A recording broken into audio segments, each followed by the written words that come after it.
मोरारजी देसाई भारत के चौथे प्रधानमंत्री थे। ये पहले प्रधानमंत्री थे जो कांग्रेस के नहीं जनता पार्टी दल के थे।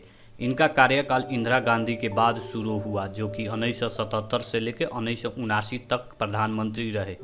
साल 1971 में चल रहे भारत पाकिस्तान के रिश्तों को सुधारने के लिए शांति का रास्ता तय करने का सोचा।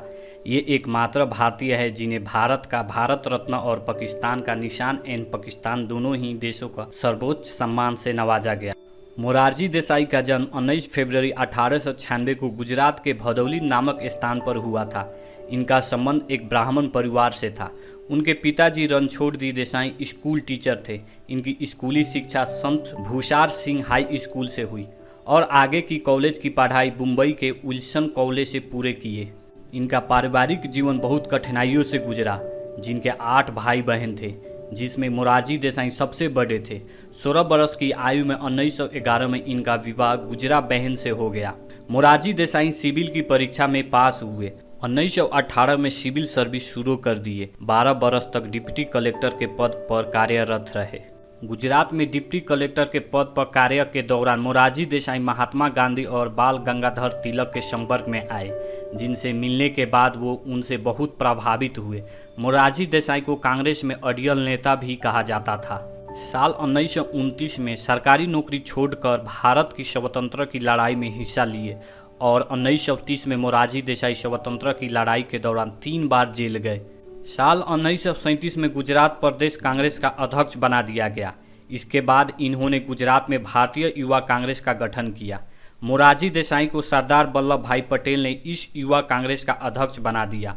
1942 में भारत छोड़ो आंदोलन के लिए इन्हें फिर से गिरफ्तार कर लिया गया।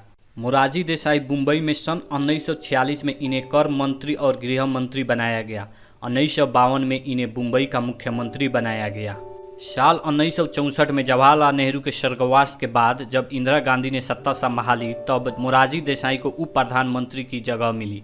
वो इससे नाखुश थे क्योंकि मोरारजी देसाई को लगता था कि इससे ज़्यादा प्राप्त कर सकते थे। इंदिरा गांधी और मोरारजी देसाई के बीच संबंध अच्छे नहीं थे। किसी बात को लेकर दोनों के बीच काफ़ी वाद विवाद हुआ, जिसके बाद मोरारजी देसाई को आत्मसम्मान को गहरा आहट हुआ।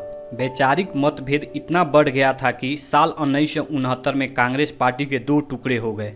मोरारजी देसाई ने विरोधी पार्टी का कमान संभाले और साल 1971 में चुनाव लड़े।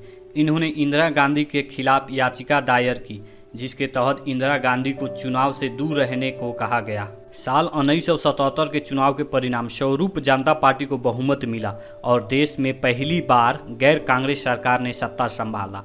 24 मार्च 1977 को मोरारजी देसाई को प्रधानमंत्री बना दिया गया। मोरारजी देसाई ने अपने नेतृत्व में इमरजेंसी के दौरान बनाए गए कई कानून को बदला और साथ ही ऐसा नियम बनाए जिसमें भविष्य में किसी भी सरकार के सामने इमरजेंसी की स्थिति न आए। मोरारजी देसाई प्रधानमंत्री पद पर रहकर ज़्यादा दिन भारत देश की सेवा नहीं कर पाए। साल 1979 में चरण सिंह ने जनता पार्टी से समर्थन वापस ले लिया और मोरारजी देसाई को अपने पद से हटना पड़ा। इसके साथ ही उन्होंने राजनीतिक से संन्यास ले लिया। मोरारजी देसाई पहले व्यक्ति थे जो 81 की उम्र में प्रधानमंत्री बने थे। राजनीतिक छोड़ने के बाद मोरारजी देसाई मुंबई में रहा करते थे। 10 अप्रैल 1995 को इनका देहांत हो गया। आशा करता हूँ ये वीडियो आपको काफ़ी पसंद आया होगा। Thanks for watching my channel.